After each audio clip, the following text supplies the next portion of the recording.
Today is July 16th, 2014.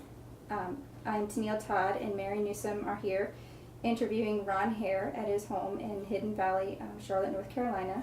We will be discussing issues surrounding the creeks in the Hidden Valley neighborhood and the Hidden Valley Ecological Garden. Hi, Mr. Hare. How are you this afternoon? I'm fine, thank you. Wonderful.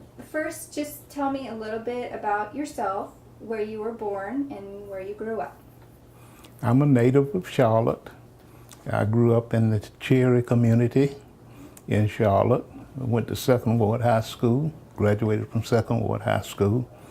My family moved to Druid Hills when I was in high school. After I finished college, I also lived in Druid Hills before moving to Hidden Valley. Okay. Did you ever play in the creeks as a child? The creeks I played in were in the Hare community as a child. I guess it was, I'm not sure whether it was part of the Little Sugar Creek. I think it was more or less, well, it ran off of Kings Drive behind the hospital, so I guess it was another one of the tributaries of Little Sugar Creek. And what specific memories do you have of those creeks?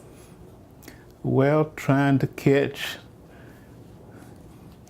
fish, tadpoles, frogs, and of course, even swimming in the creek. And do you remember any flooding or any specific issues that surrounded the creek? Not in the Hare community and not in my area of Hidden Valley, but I do remember the flooding on Wellingford. I want to break in and just get your date of birth, because if we mention you in print and you're reminiscing, we'll want to have your age. And depending on when your birthday is, we don't want to get it wrong. Okay, well, I was born September 7th, 1935. I'm 78 years old. Great, thank you. And what did residents of the neighborhoods that you have lived in, what did they think about the creeks? Did they ever consider them dirty, or did they ever even think about that? Or We really didn't have a lot of concerns about the creek except for maybe the possibilities of mosquitoes and other insects as a part of living near the creek.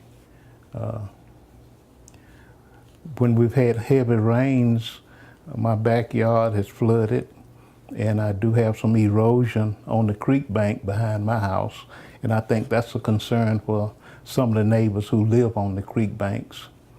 I don't know why, but they put the poles beside the creek, and now the erosion is washing the dirt from around the power lines and power poles. okay. What is your involvement in the Hidden Valley neighborhood? My involvement goes back to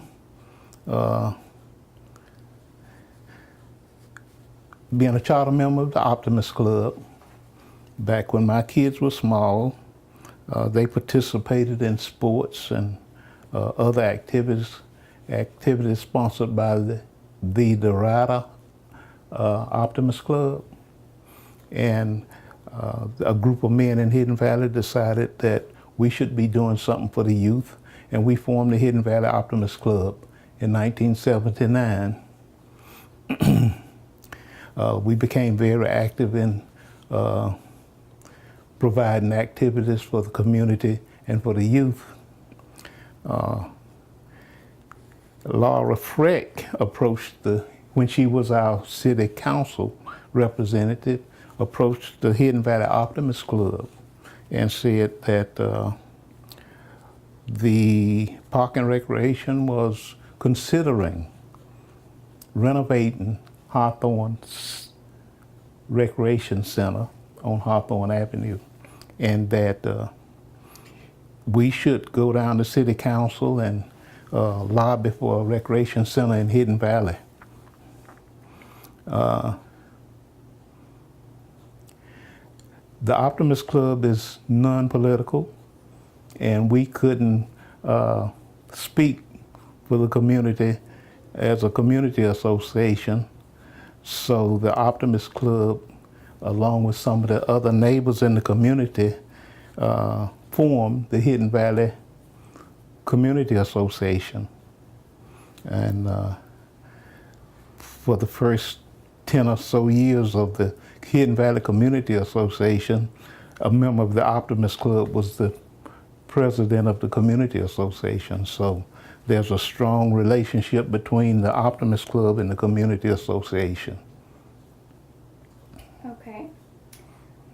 There are several tributaries of Little Sugar Creek in Hidden Valley.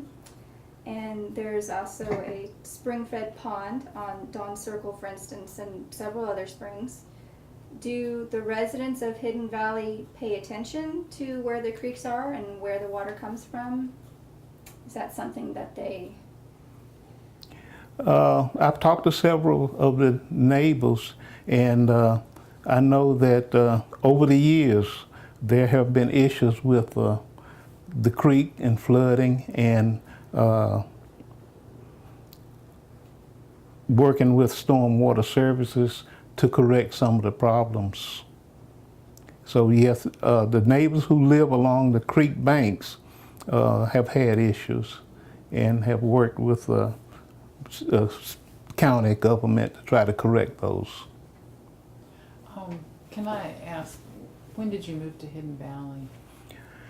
About 1970. From Druid Hills? From Druid Hills.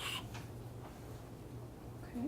And just one other question, has the flooding gotten worse over the years in your backyard or elsewhere in the neighborhood? The flow of the creek has improved. It doesn't back up. I think the concerns that we've expressed in working with the city and county government, we don't have as much trash accumulating along the creek bank, and the stream flows a lot better.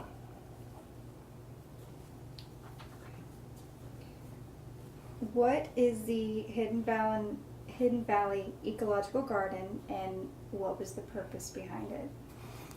The Hidden Valley Ecological Garden was not something that the neighbors fought for or wanted.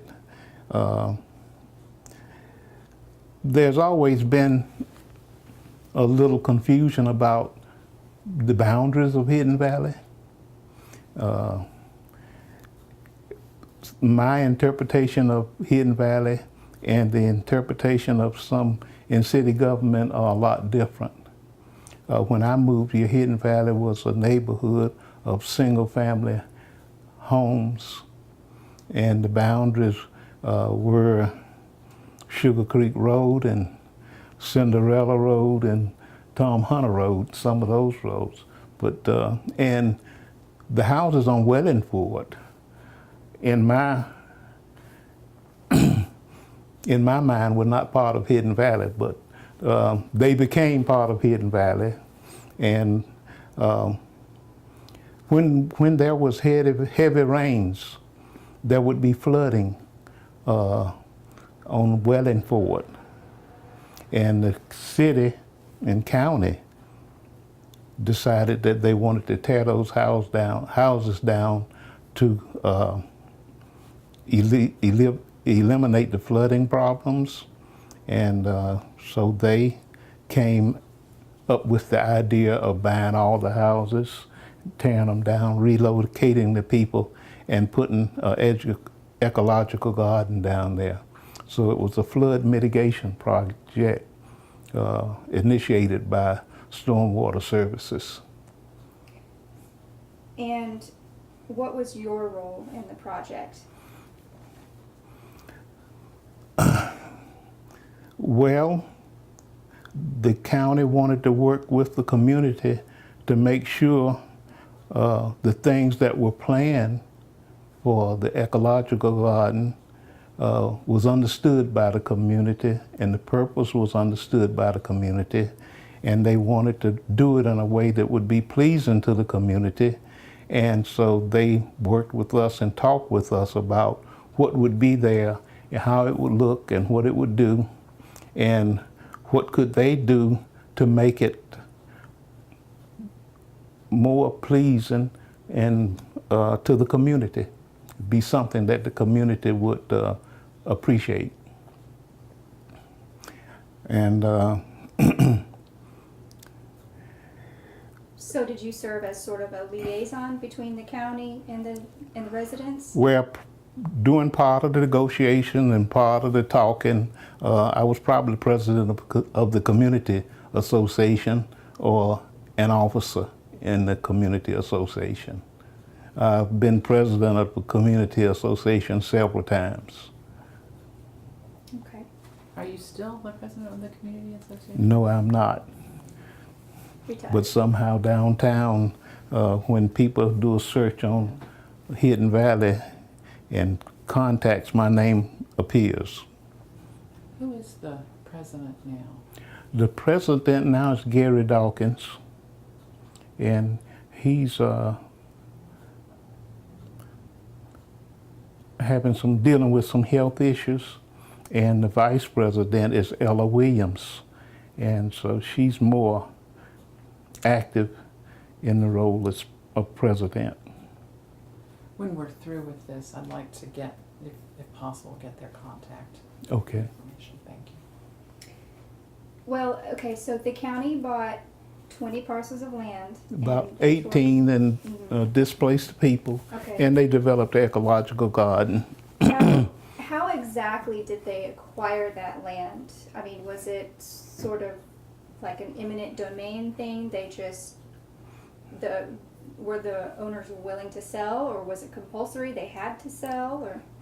I think they had to sell, but I'm not sure of all those details, but I think they were forced to sell.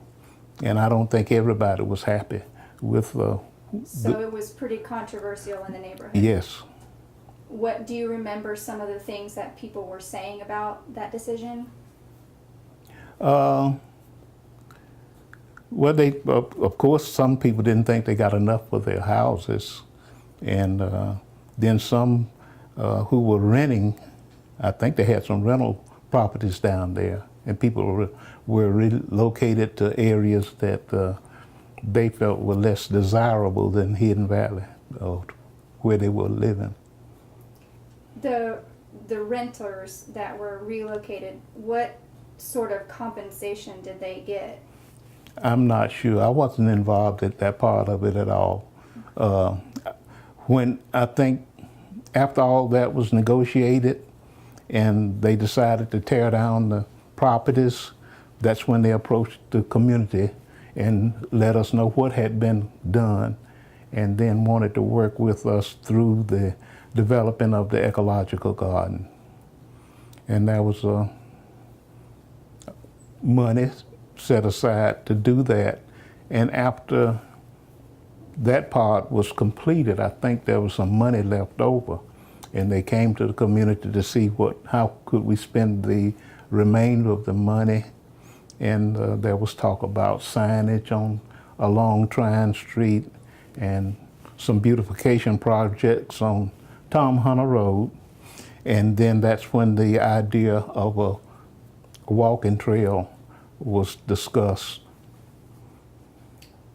How do you think that the ecological garden has ultimately affected the community? Do people who stay here, do they find it a positive thing, or are they still irritated by it, or? I think if you talk to most people, if they have any thoughts at all about it, they would not be very positive because they don't view it as something that's beautiful to look at. A lot of promises were made that were not kept about the upkeep and who was responsible for maintenance. So I don't think it has been as positive as it could have been. What do you think the county could have done to make it better, if they could have at all?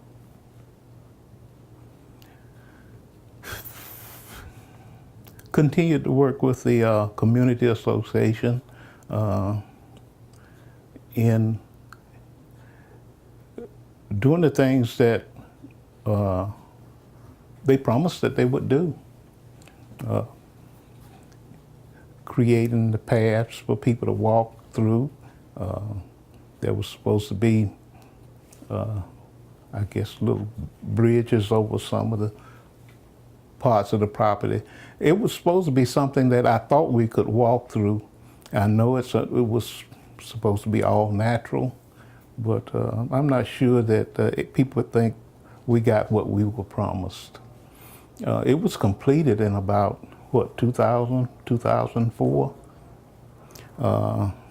And now it's 2014.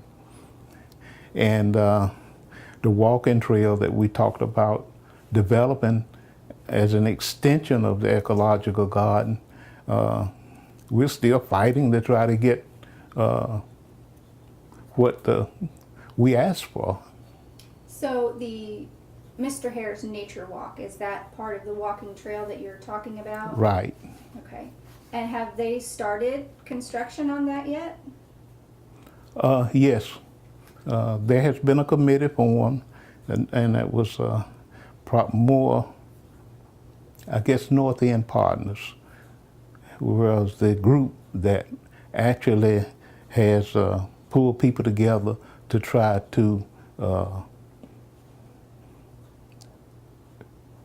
get the trail done. They have been the catalyst to getting things started on getting the trail done.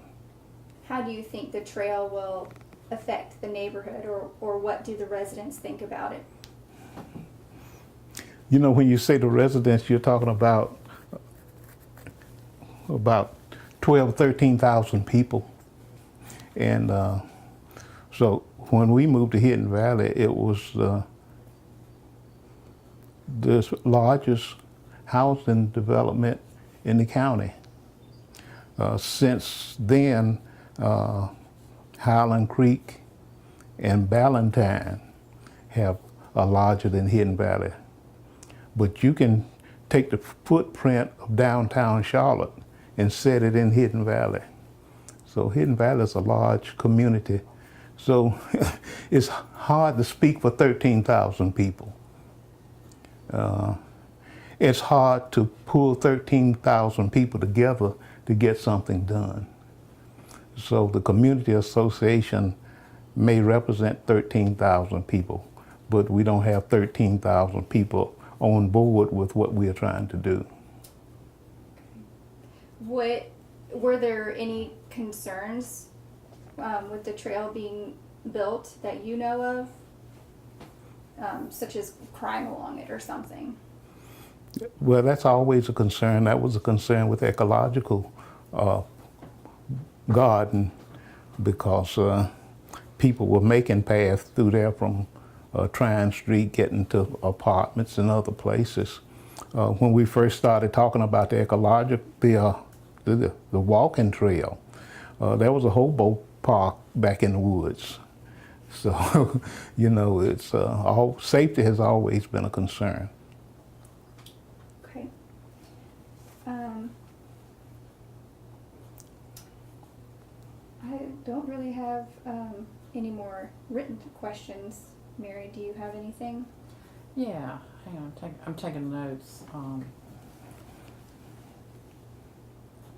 When you're talking about the walking trail, do you mean the one that they're calling Mr. Hare's Nature Trail, or was there's also some sort of trails in the eco park, but they're kind of overgrown? Yes, but we're talking, when the ecological garden was completed, we said, and we asked if it would be possible to construct a trail from Wellingford over to Martin Luther King Middle School that would be educational and the people in the community could enjoy it. And that's what we were talking about, the idea of a walking trail from Wellingford up to Martin Luther King Middle School. And did that idea emerge from the community or from the county folks? That emerged from the community. If you go down to the ecological garden, there's a area that's on one side of Wellingford that's a big ecological garden.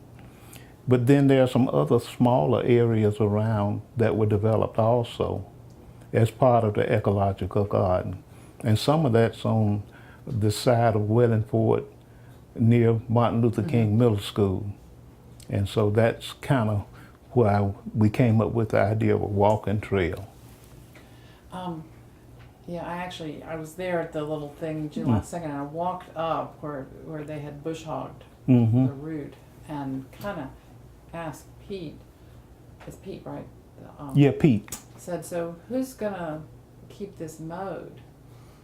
And he kind of said, Do you The know trail- what the plan is for that?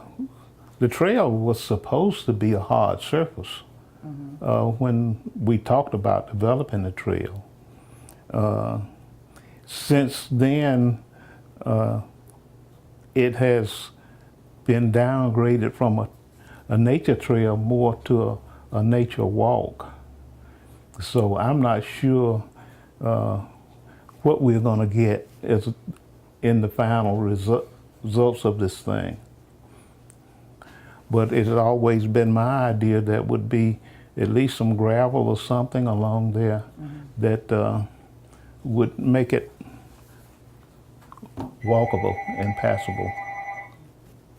Do you need to get that? Let me, you turn that on. Pause it.